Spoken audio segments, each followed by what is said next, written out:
Dahulu di pedalaman Kalimantan ada sebuah kerajaan.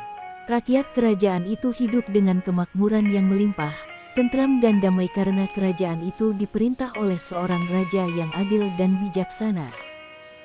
Raja mempunyai 7 orang putri, semuanya belum bersuami. Lalu raja mengadakan sayembara. Barang siapa dapat membangun istana megah di seberang sungai maka dialah yang akan memperoleh kesempatan menjadi menantunya. Pengumuman pun disebar ke pelosok negeri. Hasilnya luar biasa. Ada 6 orang pemuda yang menyanggupi permintaan raja. Keenam pemuda itu bekerja keras siang dan malam. Hasilnya luar biasa.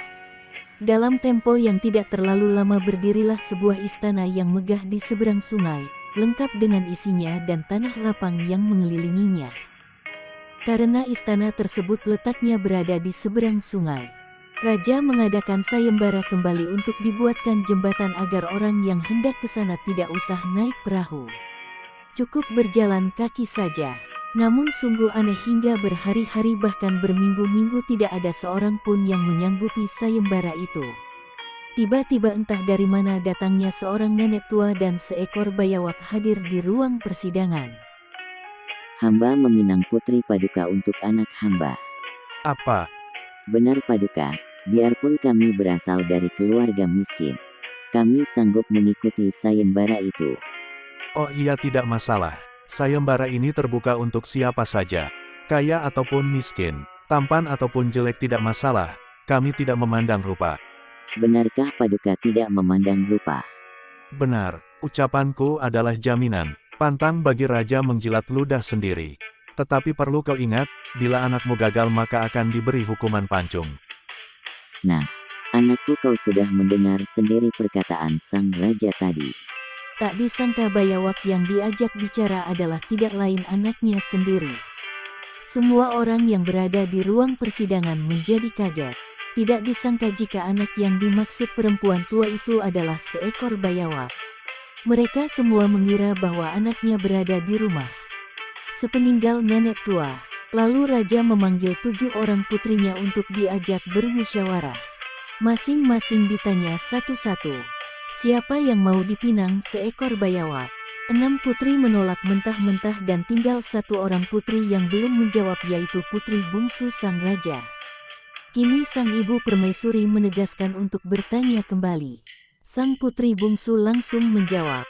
Pantang bagi raja menarik perkataannya kembali. Demi kehormatan ayahanda selaku raja negeri ini, saya sanggup menerima pinangan bayawak itu. Permaisuri langsung jatuh pingsan karena jawaban dari putri bungsu tersebut. Keenam putri yang lain terheran-heran. Keesokan harinya semua orang kaget, ternyata bayawak itu sudah menyelesaikan pekerjaannya, bahkan dia mampu menyelesaikannya hanya dalam tempo kurang dari 1 malam. Raja pun kemudian menepati janjinya untuk disandingkan dengan calon menantunya. Keenam pasangan tersebut terlihat serasi kecuali hanya 1 pasang saja, yaitu putri bungsu yang cantik bersanding dengan seekor bayawak. Pada saat malam hari tiba, keenam pasangan tersebut terdengar canda dan tawa. Namun hanya kamar putri bungsu saja yang tidak terdengar canda ria seperti hal yang lain. Ketika malam semakin larut, putri bungsu semakin mengantuk. Bayawak yang menjadi suaminya ditinggal begitu saja di sudut kamar. Ia segera tertidur pulas. Namun di tengah malam ketika ia terjaga, ia kaget bukan kepalang. Di sampingnya telah berbaring seorang pemuda tampan. Ia memekik sekuat-kuatnya, dan para pengawal langsung datang memeriksa ke kamar putri bungsu, namun tidak dijumpai apapun kecuali seekor bayawak. Lalu semua pengawal pun pergi karena menganggap sudah aman. Namun putri bungsu masih terheran-heran. Ia yakin sedang tidak bermimpi. Tapi kemana perginya pemuda tampan itu? Pada malam ketiga putri bungsu tidak tidur. Ia sengaja pada siang harinya tidur pulas agar nanti malam ia bisa bangun dengan pura-pura tidur nyenyak. Ternyata benar, tidak lama kemudian terasa ada benda berat merebahkan diri di sampingnya. Putri bungsu segera berbalik. Benar saja, pemuda yang 2 malam berturut-turut hadir di kamarnya kini malah makin berani mendekatinya. Dengan mata beringas putri bungsu berkata, "Hai lelaki asing, sungguh kau tak tahu malu berani masuk ke kamar orang. Walau suamiku seekor bayawak, ia lebih baik dibandingkan dengan kamu yang tak tahu tata krama." Abis memaki-maki, putri bungsu langsung menghunuskan pisau ke arahnya.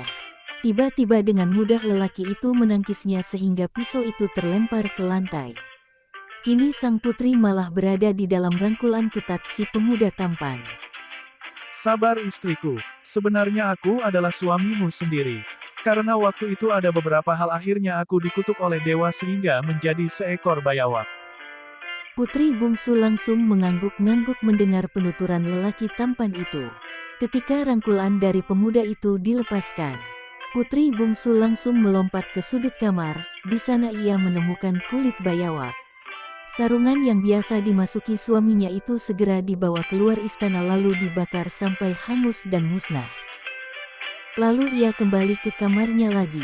Di sana ia mendapati seorang pemuda tampan yang lagi gerah, karena sarungan yang biasa dia pakai kini hangus terbakar.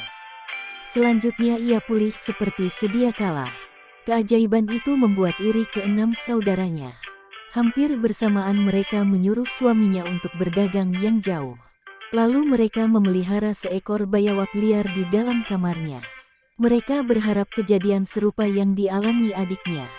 Tapi apa yang terjadi? Di malam pertama mereka sudah menjerit-jerit kesakitan karena digigit oleh bayawak liar tersebut. Akhirnya bayawak itu dibuang ke sungai.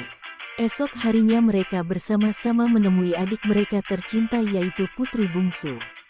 Mereka merangkul adiknya dengan rasa haru.